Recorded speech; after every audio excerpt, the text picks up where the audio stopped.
Намазда турганда кол байлаганда колду киндиктин астына алып коет бизде. Эки түрдүү риваяттар бар.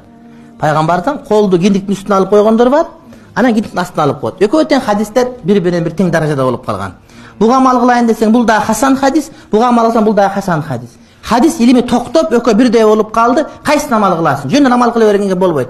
Киндиктин үстүнө коесуң же астына коесуң деген маселе.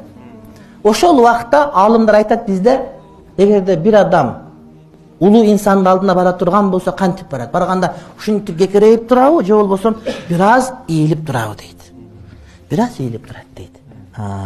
Колду киндиктин астына койгондо кекерейген сыпат кетип, адамда хушу менен хузу келет. Ошон үчүн биз ошону алабыз деп айтышат да.